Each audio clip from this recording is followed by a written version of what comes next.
कहानी के शुरू में हम एक लड़की जूलियट को देखते हैं जो वैन में बैठी शहर में सफर कर रही थी, जहाँ पर कोई भी नहीं था क्योंकि सारा शहर बंजर था। वहाँ पर सब कुछ खत्म हो गया था, मगर बचे थे तो सिर्फ जूलियट और उसके बेस के लोग। वो अपने फौजी साथियों के लिए शहर में जरूरत का सामान ढूंढने आई थी। उसके पास वैन में एक गन और अपने हस्बैंड की तस्वीर थी। वो अपने हस्बैंड को आज भी बहुत ज्यादा याद करती थी। अब वो एक गैस स्टेशन के पास अपनी वैन को रोकती है। वो जगह भी बिल्कुल तबाह हो चुकी थी। जूलियट अंदर जाकर थोड़ा सा आराम करती है क्योंकि वो बहुत ज्यादा थक गई थी। पर तभी उसे उस गैस स्टेशन से आवाजें आने लगती हैं, जिससे वो काफी डर गई थी और वहाँ से भी चली जाती है। दरअसल पूरी दुनिया में एपोकलिप्स एक ऐसी तबाही फैली हुई थी जहाँ पर इंसानों की तरह दिखने वाले खतरनाक क्रिएचर्स थे जो हर तरफ फैले हुए थे। वो क्रिएचर्स इंसान का शिकार करते और उन्हें मार कर खाते थे। वो दिन में बाहर नहीं निकलते थे बल्कि रात ही को बाहर निकलकर इंसानों पर हमला करते थे। अब जो गैस स्टेशन के अंदर से जूलियट को आवाजें आ रही थी वो उन्हीं खतरनाक क्रिएचर्स की थी जो वहाँ पर छुपे हुए थे। जिसके बाद जूलियट दोबारा से अपनी वैन में बैठती है और अपने कमांडर से भी इंटरकॉम पर बात करती है।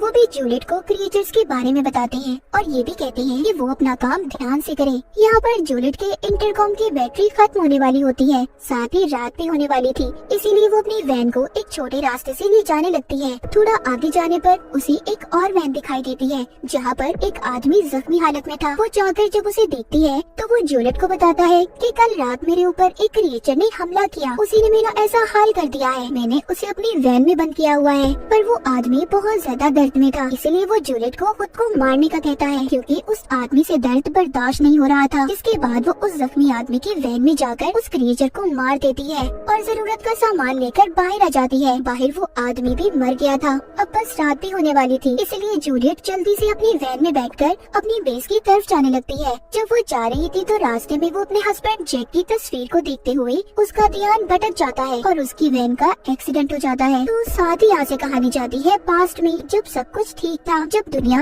ऐसी नहीं थी। जूलियट को हम एक आर्ट गैलरी में देखते हैं जहाँ पर वो पेंटिंग्स को देख रही थी। वहीं पर वो जैक से पहली बार मिली थी जो उस आर्ट गैलरी का मालिक था। आकर जैक उससे पूछता है कि तुम्हें वो पेंटिंग पसंद आई, जिस पर वो कहती है हाँ शायद, क्योंकि जूलियट यहाँ पर किसी पेंटिंग को देखने नहीं बल्कि वो तो यहाँ पर फ्री का खाने पीने के लिए आई थी। जैक भी उसकी बातों से समझ गया था कि उसे पेंटिंग्स के बारे में कुछ भी नहीं पता। वो उससे कहती है कि बाहर बारिश हो रही थी, मैं तो बस इसलिए यहाँ पर आई थी। पर जैक उसकी बातें सुनकर कहता है मैं जानता हूँ तुम्हें यहाँ पर गॉड ने भेजा है क्योंकि वो हमें मिलाना चाहते हैं। जिसके बाद वो जूलियट को एक पेंटिंग दिखाता है जिसमें काफी अजीब शक्ल बनी हुई थी। वो कहता है इसे देखो, ये देखकर तुम्हें ऐसा लग रहा होगा कि कितनी बुरी है, पर मेरा कहना ये है इसे गौर से देखो। तुम इसकी ऐसी शक्ल पर मत जाओ बल्कि ये देखो इसे कितने खूबसूरत तरीके से बनाया गया है। यानी कि जैक उसे यहाँ पर इंसान की अंदरूनी खूबसूरती के बारे में समझा रहा था। अब अगले दिन जैक जूलियट से फिर मिलता है और उसे अपने घर ले जाता है। घर देखकर हैरान हो गई थी क्योंकि उसका घर बहुत बड़ा और खूबसूरत था। वो दोनों बैठकर बहुत बातें करते हैं जहाँ पर उन्हें पता चलता है कि उन दोनों के माँ बाप नहीं थे। लेकिन थोड़ी देर बाद जूलियट को कुछ अजीब महसूस होता है और वो जाने लगती है क्योंकि उसे जैक का इतना अच्छा रवैया देखकर उस पर शक हो रहा था, इसीलिए वो उसके घर से चली जाती है।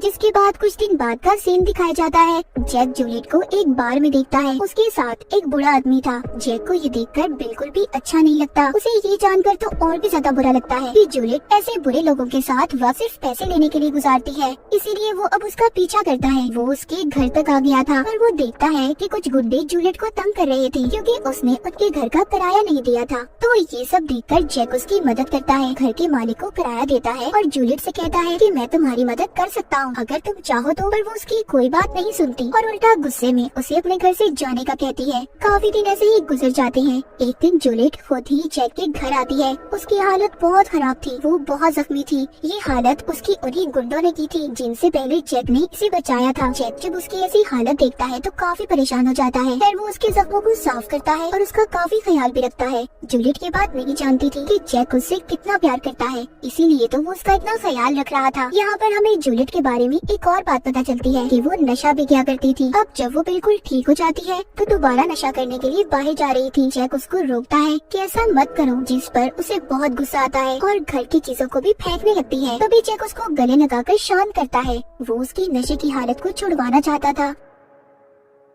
इसीलिए वो उसे शहर से दूर ले जाता है, जहाँ पर वो एक बहुत ही खूबसूरत घर खरीदता है। उन दोनों ने शादी भी कर ली थी और वहाँ पर हंसी खुशी रहने लगे थे। एक दिन जूलियट जैक को खुशखबरी देती है कि वो माँ बनने वाली है, जिससे जैक बहुत खुश होता है। पर जब उनका बच्चा पैदा होता है तो वो मरा हुआ था, जिससे वो दोनों काफी दुखी हो गए थे। जैक इस बात को जानता था कि ये सब जूलियट की नशे वाली आदत की वजह से हुआ है, पर वो उसे कुछ नहीं कहता क्योंकि वो भी बहुत दुखी था। जूलियट फिर से पहले से भी ज्यादा नशा करने लगी थी। वो रात रात भर घर से बाहर रहती थी। जैक जाकर उसे ढूंढ कर लाता और उसका ख्याल रखता था। पर एक दिन जब दोनों गाड़ी में जा रहे थे तो उनके बीच झगड़ा हो जाता है। जूलियट उससे कहती है कि मेरे बच्चे की मौत के जिम्मेदार तुम हो, जिस पर जैक को बहुत गुस्सा आता है और वो गाड़ी से उतरकर एक फैक्ट्री के पास चला जाता है। और जूलियट भी एक बार में आ गई थी। तभी उसे जैक की कॉल आती है, पर वो उसे नहीं उठाती। लेकिन जब वो टीवी पर खबर देखती है जिसमें बताया जा रहा था कि फैक्ट्री के पास एक केमिकल धमाके की वजह से 40 लोग मर गए, तो वो बहुत ज्यादा डर जाती है और जैक के बारे में सोचने लगती है। तभी वो जैक का फोन उठाती है तो एक आदमी उसे बताता है कि जैक की हालत बहुत खराब है और वो हॉस्पिटल में है। जूलियट जल्दी से हॉस्पिटल जाती है। वो जाकर देखती है जैक एक कमरे में था जिसकी हालत बहुत खराब थी, जिसे देखकर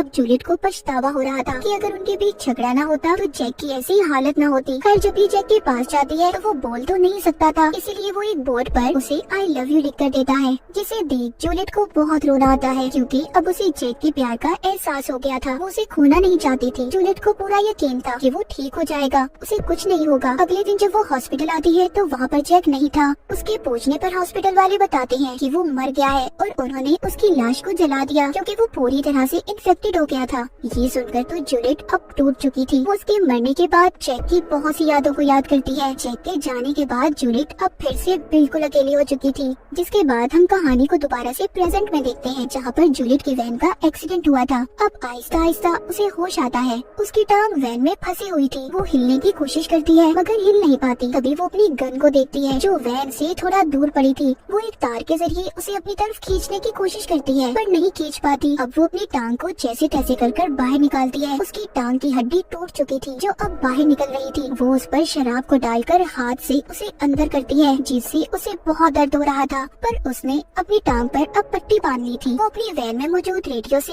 अपने बेस पर राब्ता करने की भी कोशिश करती है पर उसकी किसी से भी बात नहीं हो पाती। अब वो आहिस्ता आहिस्ता रेंगते हुए बाहर जाती है और जाकर अपनी गन उठा लेती है। तभी वहाँ पर उसके रेडियो की शोर से अजीब सा क्रिएचर आ गया था जो दिखने में बिल्कुल इंसान जैसा था। असल में ये जितने भी ऐसे क्रिएचर्स थे सब पहले इंसान थे, पर उस फैक्ट्री के केमिकल वाले धमाके की वजह से बचने वाले इंसान क्रिएचर्स में बदल गए, यानी वही धमाका जिसमें जैक की भी मौत हुई थी। जूलियट को तभी अपने रेडियो पर भी आवाज आती है। उसके बेस से कोई बोल रहा था पर अब वो क्रिएचर भी उसकी तरफ आने लगा था क्योंकि रेडियो की आवाज उस क्रिएचर को जूलियट की तरफ खींच रही थी। तभी जूलियट उस रेडियो को अपनी वैन से दूर फेंकती है, जिससे वो क्रिएचर भी रेडियो के पास जाकर उसे उठाकर दूर फेंक देता है। जिसके बाद जूलियट कुछ ट्यूबलाइट्स को भी बाहर फेंकती है जिससे अंधेरे में देखा जा सकता था, ताकि उनकी मदद से रेडियो को ढूंढ सके। उसे रेडियो मिल तो जाता है पर साथ ही उसे क्रिएचर ने भी देख लिया था जो उसका पीछा करने लगता है, जिसे देखकर जूलियट दोबारा से अपनी वैन में आ जाती है और अपनी गन लेकर क्रिएचर का इंतजार करने लगती है।